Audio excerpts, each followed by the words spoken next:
Deuxième délire. Inscription de nouveaux sentiers ou modification de sentiers au plan départemental des itinéraires de promenade et de randonnée. Le conseil municipal de la commune de Mélé entend l'exposé qui est fait par Madame le maire sur la législation qui permet au département d'Ille-et-Vilaine de réaliser un plan départemental des itinéraires de promenade et de randonnée pour protéger et aménager les sentiers de randonnée. Selon l'article L. 361-1 du Code de l'environnement, le conseil municipal doit délibérer pour avis, c'est pour avis, sur l'établissement par le département d'un plan départemental des itinéraires de promenade et de randonnée. Ceux-ci peuvent comprendre notamment des voies publiques, des sentiers qui appartiennent à des propriétés privées, qui feront l'objet de conventions avec leurs propriétaires, des voies communales ou des chemins ruraux. Cette délib comporte l'engagement par la commune d'affecter les voies communales et les chemins ruraux concernés au passage des piétons et de ne pas aliéner ni supprimer ces chemins ou sections de chemins ainsi affectés. La suppression d'un chemin inscrit au plan départemental ne peut dès lors intervenir que sur décision expresse du conseil municipal qui doit avoir proposé au département un itinéraire de substitution approprié à la pratique de la promenade et de la randonnée. Concernant le réseau des sentiers d'intérêt local, boucles pédestres et équestres, créés à l'initiative des collectivités locales, l'aménagement et l'entretien courant, ainsi que le balisage, relèvent de la compétence des collectivités locales. Donc, le conseil, en fait, c'est simplement puisque ça a été accepté totalement par la commission départementale. Et je vous lis simplement.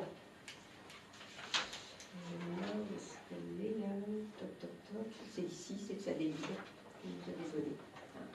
Donc le conseil municipal donne un avis favorable au département d'Ille-et-Vilaine afin d'inscrire au PDIPR la modification de la boucle de randonnée pédestre figurant en annexe et sollicite son inscription à ce plan.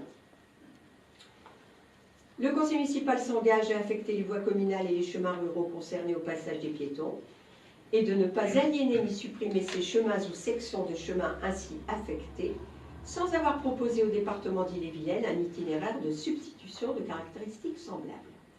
S'engage à préserver l'accessibilité des sentiers en garantissant l'entretien et le balisage, ainsi que les éventuels aménagements nécessaires au confort et à la sécurité des randonneurs sur le réseau de sentiers d'intérêt local.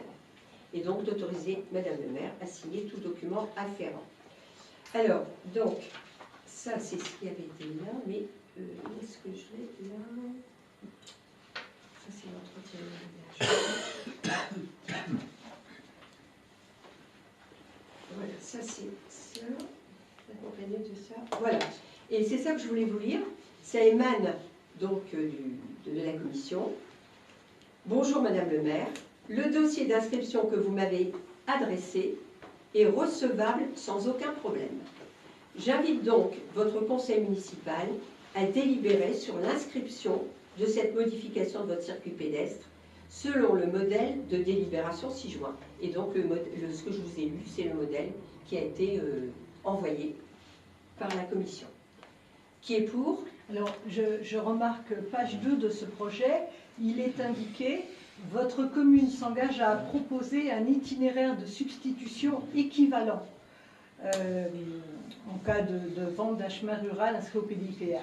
Vous avez coché la case « Oui ».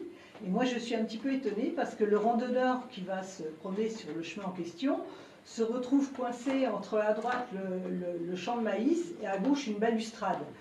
On ne peut pas dire que le nouveau tracé conserve la qualité du patrimoine paysager et touristique.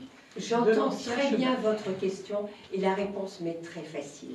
Parce que lorsque nous avons été élus, et je l'attendais votre question, quand nous avons été élus, la gendarmerie est venue. Et je pourrais en attester, ils pourront en attester. Ils ont attiré notre attention sur le caractère dangereux du circuit pédestre qui longeait la carrière. Et ils m'ont fait prendre un arrêté, qui existe bien sûr, qui est dans les archives, un arrêté comme quoi nous enjoignions et nous devions prendre toutes les précautions nécessaires pour que aucun randonneur ne puisse avoir d'accident. C'était jugé extrêmement dangereux et on m'avait dit, vous avez bien eu, la municipalité précédente, ils ont bien eu de la chance qu'il n'y ait jamais eu d'accident. Donc la réponse, elle est claire et nette, c'est un itinéraire de substitution sécurisé. Alors, cependant, l'itinéraire initial qui avait été, donc qui traversait la Beurière, avait déjà été validé par le Conseil général quand même. L'itinéraire initial qui traversait... Et donc, ça s'appelle une modification acceptée? Non, mais il avait déjà été validé. L'aspect sécurité... On vient encore en arrière, donc c'est bon, avance. Parce que... Non, mais c'est bien une modification. Je s'appelle une délibération et je suis en droit de le dire. Non, mais Madame Bulin, la délibération que je lis là, c'est même pas une délibération, parce que c'est, si vous voulez, on abonde dans le sens de la commission qui accepte la modification. Elle l'accepte. Votre projet est tout à fait recevable.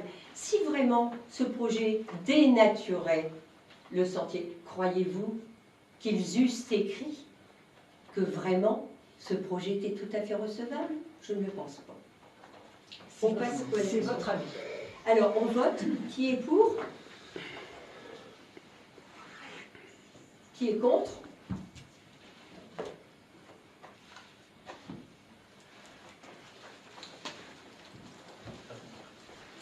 Ensuite,